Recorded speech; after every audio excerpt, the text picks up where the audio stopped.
హైడ్రా విషయంలో అవసరమైతే హైకోర్టుకు వెడతామని, తాము చూస్తూ ఊరుకునేది లేదని మల్కాజ్గిరి ఎంపీ ఈటల రాజేందర్ అన్నారు. హైడ్రా పేరుతో ప్రజలపై దౌర్జన్యం చేస్తే బీజేపీ సామాన్యుల పక్షాన నిలుస్తుందన్నారు. అవసరమైతే 1,00,000 మందితో రేవంత్ రెడ్డి ప్రభుత్వాన్ని ప్రశ్నిస్తామన్నారు. కూల్చివేతల విషయంలో బాధితులకు న్యాయం జరిగేలా ముఖ్యమంత్రి చర్యలు తీసుకోవాలని కోరారు. పేదల కన్నీటితో ఆడుకుంటే పతనం తప్పదని హెచ్చరించారు. చైతన్యపురి డివిజన్ న్యూమారుతి నగర్ మూసీ పరివాహక ప్రాంతంలో ఈటల పర్యటించి బాధితులను పరామర్శించారు. ఈ సందర్భంగా మాట్లాడుతూ హైడ్రా పేరుతో రేవంత్ రెడ్డి ప్రభుత్వం డ్రామాలు ఆడుతోందన్నారు. హైడ్రాను నియమించిన రోజే ఇది డ్రామా అని చెప్పానని గుర్తు చేశారు. అధికారుల లెక్కల ప్రకారం చెరువులు, కుంటలు చుట్టూ ఉన్నది ప్రభుత్వ భూమి కాదన్నారు. ఏళ్లుగా ఉన్న పేదల ఇళ్లను కూల్చవద్దని కోరారు. పేదలపై కనికరం లేకుండా రేవంత్ రెడ్డి ప్రభుత్వ చర్యలు ఉన్నాయన్నారు. జొన్నలబండ వద్ద ఇందిరాగాంధీ పేదలకు ఇళ్ల పట్టాలు ఇచ్చారని, వాటిని కూల్చేందుకు కాంగ్రెస్ ప్రభుత్వం సిద్ధమైందని మండిపడ్డారు.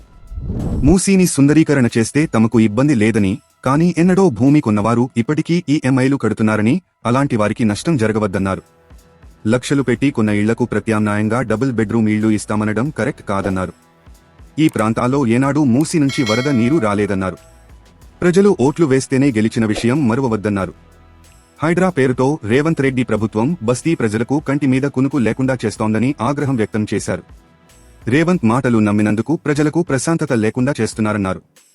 ఖబర్దార్ రేవంత్ రెడ్డి, ప్రజలని ఇబ్బంది పెట్టడం మానుకోవాలని హెచ్చరించారు. కేంద్ర ప్రభుత్వానికి ఈ అంశంపై నివేదిక ఇస్తామన్నారు. చట్టాలు, జడ్జీల మీద నమ్మకం లేకుండా రేవంత్ రెడ్డి పనిచేస్తున్నారని వ్యాఖ్యానించారు.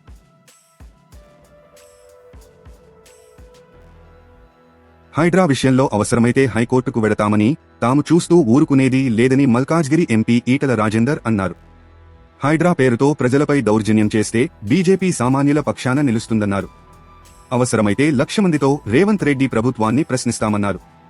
కూల్చివేతల విషయంలో బాధితులకు న్యాయం జరిగేలా ముఖ్యమంత్రి చర్యలు తీసుకోవాలని కోరారు. పేదల కన్నీటితో ఆడుకుంటే పతనం తప్పదని హెచ్చరించారు.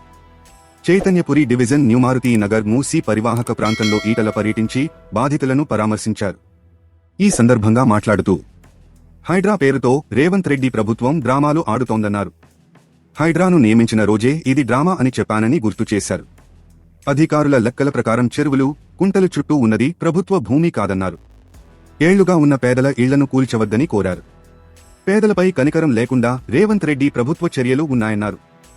జొన్నలబండ వద్ద ఇందిరాగాంధీ పేదలకు ఇళ్ల పట్టాలు ఇచ్చారని, వాటిని కూల్చేందుకు కాంగ్రెస్ ప్రభుత్వం సిద్ధమైందని మండిపడ్డారు. మూసీని సుందరీకరణ చేస్తే తమకు ఇబ్బంది లేదని, కానీ ఎన్నడో భూమి కొన్నవారు ఇప్పటికీ ఈఎంఐలు కడుతున్నారని, అలాంటి వారికి నష్టం జరగవద్దన్నారు. లక్షలు పెట్టి కొన్న ఇళ్లకు ప్రత్యామ్నాయంగా డబుల్ బెడ్రూమ్ ఇళ్లు ఇస్తామనడం కరెక్ట్ కాదన్నారు. ఈ ప్రాంతాల్లో ఏనాడూ మూసీ నుంచి వరద నీరు రాలేదన్నారు. ప్రజలు ఓట్లు వేస్తేనే గెలిచిన విషయం మరువవద్దన్నారు. హైడ్రా పేరుతో రేవంత్ రెడ్డి ప్రభుత్వం బస్తీ ప్రజలకు కంటి మీద కునుకు లేకుండా చేస్తోందని ఆగ్రహం వ్యక్తం చేశారు. రేవంత్ మాటలు నమ్మినందుకు ప్రజలకు ప్రశాంతత లేకుండా చేస్తున్నారన్నారు. ఖబర్దార్ రేవంత్ రెడ్డి, ప్రజలని ఇబ్బంది పెట్టడం మానుకోవాలని హెచ్చరించారు. కేంద్ర ప్రభుత్వానికి ఈ అంశంపై నివేదిక ఇస్తామన్నారు. చట్టాలు, జడ్జీల మీద నమ్మకం లేకుండా రేవంత్ రెడ్డి పనిచేస్తున్నారని వ్యాఖ్యానించారు.